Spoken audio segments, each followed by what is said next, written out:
So what's up YouTube, let's check out the instrumentation panel of the Meteor and also the switchgear quality. So as soon as you turn out the ignition, you get to see that the instrumentation panel is a part analog and a digital unit.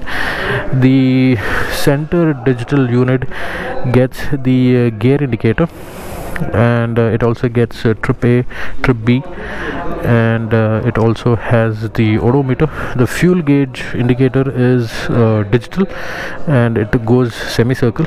The telltale signs where you have the low fuel indicator, the battery, neutral, ABS, and the hazard lights, and also the turn by turn indicator. There's also the side stand indicator. I believe it lights up once when you turn on the vehicle.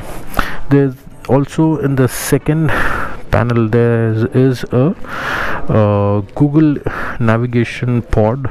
Basically this integrates to your phone through the Royal Enfield app and gives you turn by turn navigation through Google Maps, so that also is there. And yeah, let me switch it on, and here you can see the Royal Enfield logo and comes with Google integration into it. The switchgear quality, you can see that the headlight switch is a cylindrical unit, and to go from high beam to low beam you have to do like this, and there's a pass switch which is very convenient like this.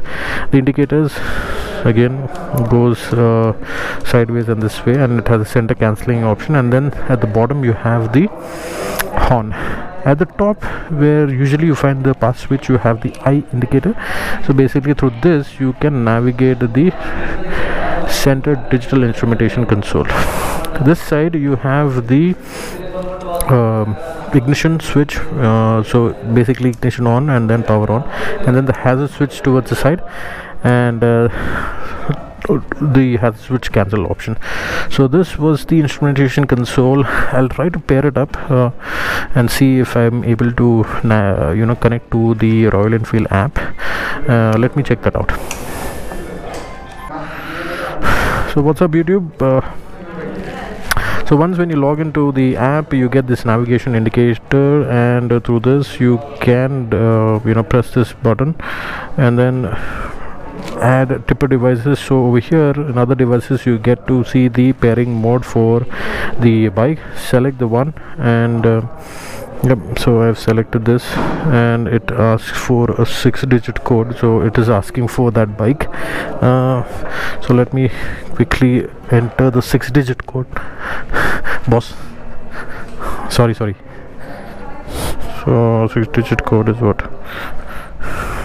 201720. Suppose you want to sit on that, sit one second, and then connect. So yes, so it got paired to my device, and yeah, so this is how the pairing is done. And then now so it is actually paired to my device, and then it would show me the direction. So as you can see, it's asking me to go towards the right side. So that's how the navigation is done.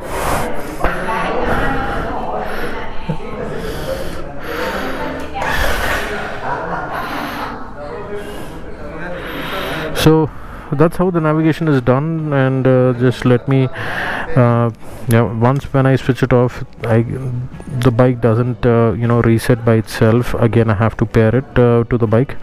So I did keep the navigation on like this, so because it was a quick turn on off, it quickly paired to the bike. So that's something which is there. I'll stop the navigation, and then you can see that it shows the average speed, the time taken, the total distance.